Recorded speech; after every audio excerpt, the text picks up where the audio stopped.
Praise the lord. మన ప్రభు రక్షకుడైన యేసుక్రీస్తు ప్రశస్తమైన నామములో మీ అందరికీ హృదయపూర్వకమైన వందనాలు తెలియజేస్తున్నాం. దేవుని మహాకృపను బట్టి ఈ ఉదయకాలము పరిశుద్ధ గ్రంథములో నుంచి కీర్తన గ్రంథము 119వ కీర్తన 131వ వచనాన్ని చదువుతున్నాం. నీ ఆజ్ఞల యందు అధిక వాంఛ చేత నేను నోరు తెరిచి వగిరుచున్నాను. ఈ వాక్యములో నీ వాక్యము చేత నా నోరు తెరిచి వగరుచున్నాననగా ఆసక్తితో పదే పదే పదే దేవుని మాటలను పలుకుచున్నాము. ఈ వాక్యములో మీరు గమనిస్తే దేవుని వాక్యము లేదా దేవుని ఆజ్ఞ యందు మనము వాంఛ కలవారై ఉండాలి. దేవుని వాక్యము లేకుండా దేవుని వాక్యపు వెలుగులో ఆజ్ఞల యొక్క నిబంధన ప్రకారముగా వారు అనుసరించి నడవకపోతే వారు క్రీస్తు యేసునందు వారి అవసరాలు తీర్చబడలేవు అని లేఖనాలు చెప్తున్నాయి. కాబట్టి ఇక్కడ నీవు భక్తి చేస్తున్నటువంటి ప్రతి ఒక్కరూ ప్రార్థన కలిగిన వారై దేవుని వాక్యము నీ హృదయములో నిండుకొని దేవుని వాక్యమందు వాంఛగలిగిన వారై ఉండాలి. అప్పుడు నువ్వు దేవుని సన్నిధిలో ఆత్మ సంబంధముగా ఆశీర్వాదాలు పొందుకుంటావు. ఎందుకంటే యాకోబుతో లాభం చెప్తారు.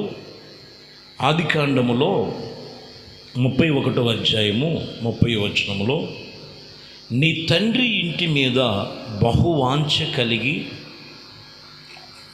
కోరుకున్న ఎడల వెళ్ళమని చెప్తున్నాడు.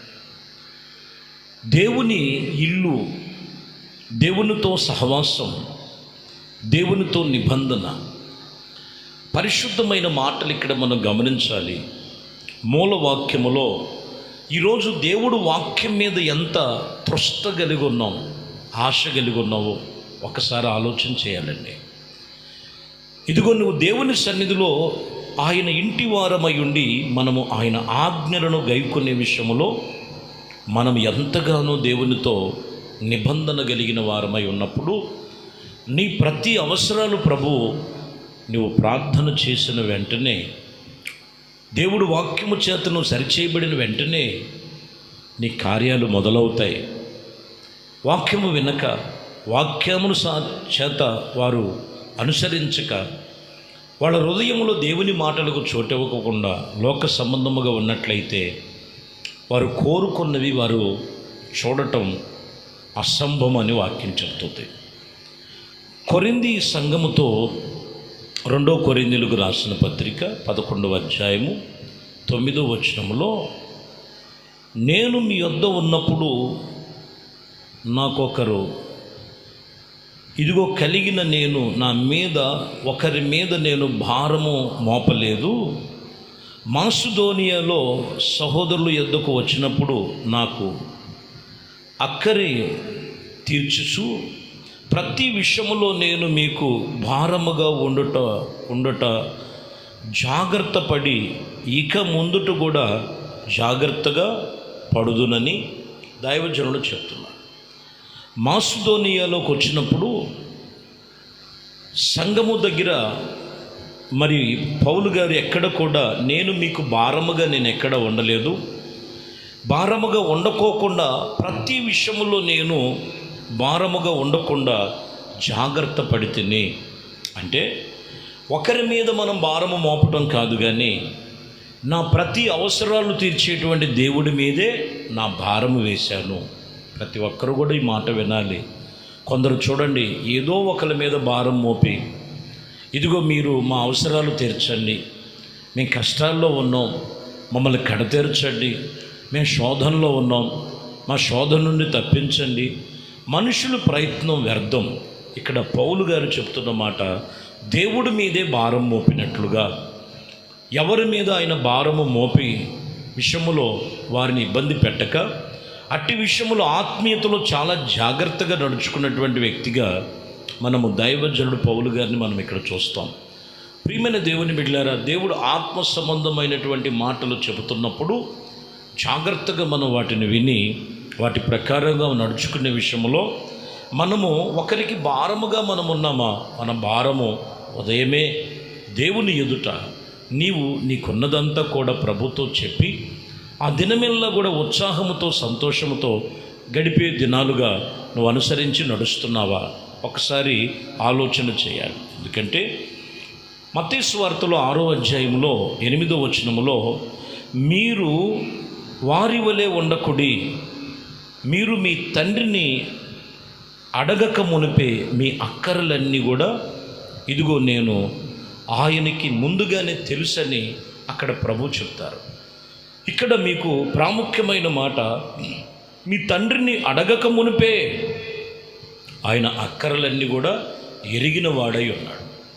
ఇప్పుడు మరి మనం దేవుని సన్నిధిలో అంత ఆత్మ సంబంధముగా దేవుని వాక్యమును బట్టి మనము అనుసరించి నడుచుకున్నప్పుడు ప్రతి విషయములో దేవుడు ఆయన ప్రతి ఒక్క హృదయ వాంఛలు తీర్చి ఆయన కృపలో స్థిరుస్తాడు.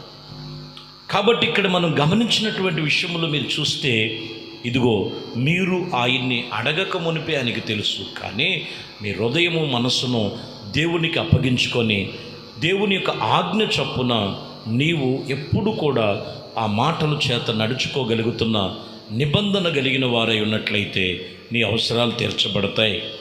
ఇదిగో కీర్తన గ్రంథములో 9వ కీర్తన 8వ వచనములో మనం చదివితే, యెహోవా నీతిని బట్టి లోకమునకు తీర్పు తీర్చును, తీర్పు తీర్చిను యథార్థతను బట్టి ప్రజలకు న్యాయము తీర్చును.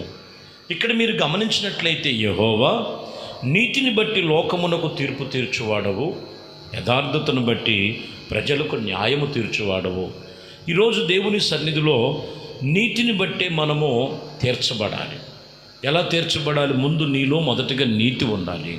రెండవది యథార్థతను బట్టి ప్రజలకు న్యాయము, అప్పుడు తీర్చబడతారు. ప్రతి అవసరాలు దేవుని సన్నిధిలో తీర్చబడాలంటే ప్రభువుని వెంబడిస్తున్నటువంటి విషయంలో మనము ఎంత నీతిగా నడుస్తున్నాం, ఎంత యథార్థముగా ప్రవర్తిస్తున్నాం అనేది మనం చాలా జాగ్రత్తగా మనం అనుసరించి నడుచుకున్నప్పుడు ఆయన ప్రతి అవసరాలు మనలో తీర్చక తప్పక ఆయన మానక ఆయన మన పక్షముగా కార్యములు చేయగలిగిన వాడు.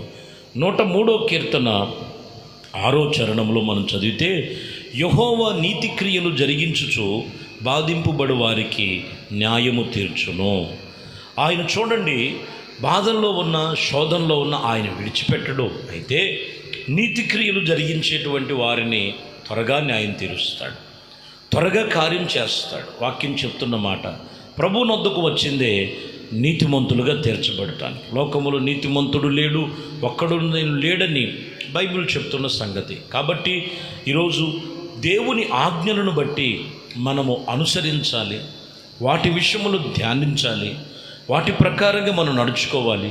ఏంటిది నడుచుకునేది అని అంటే మనం గమనించాలి, మనము నీతిని బట్టి యథార్థతను బట్టి ప్రభువుని మనము అడగక మునిపే నీ ప్రతి అక్కర్లు కూడా ఆయన తీర్చబడతారు. ప్రతి విషయంలో తీర్చబడిన అనుభవంలోనికి రావాలంటే నీతో ఉదయమే వాక్యముతో మాట్లాడుతున్నారు. నీలో ఏమి సరిచేసుకోవాలో ప్రతి మనిషిలో సరిచేసుకోగలిగితే నీ ప్రతి అవసరాలన్నీ కూడా ప్రభు ఆయన కృపలో నెరవేర్చి కార్యములు జరిగించి కృపలో ముగించబడుదురుగాక. ఆమేన్. ప్రార్థన చేసుకుందాం. పరిశుద్ధుడా, ప్రేమ స్వరూపి, దయగలిగిన మా ప్రభువా, మీ శ్రేష్టమైన అతి పరిశుద్ధ నామమును బట్టి మీకు వందనాలు, స్తోత్రాలు. మూలవాక్యములో 119వ కీర్తనలో 131వ వచనములో ఇదిగో నీ ఆజ్ఞలను మేము ప్రతి విషయములో ఉత్సహించి సంతోషించేటట్లుగా మీ మాటల ప్రకారముగా ప్రతి ఒక్కరూ అయ్యా మీ ఆజ్ఞలను ఎంతో వాంఛ కలిగి ఉండాలని మీ మాట చెబుతున్న ప్రకారం, మీ వాక్యము ప్రకారముగా వాంఛ కలిగిన వారు నీతిగా యథార్థముగా నడుచుకుంటారు, భక్తిని ఎంతో భయభక్తులతో కొనసాగిస్తారు.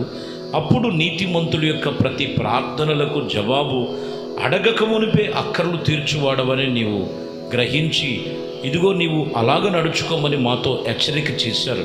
అందును బట్టి మీకు వందనాలు, స్తోత్రాలు నాయనా.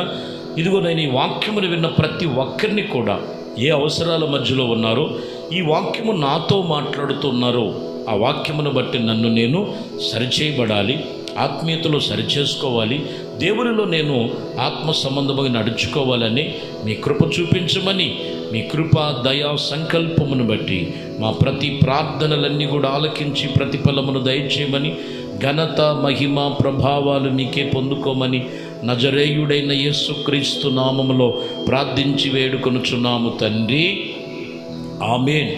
ప్రభు మిమ్మల్ని దీవించి ఆశీర్వదించునుగాక. ఆమేన్.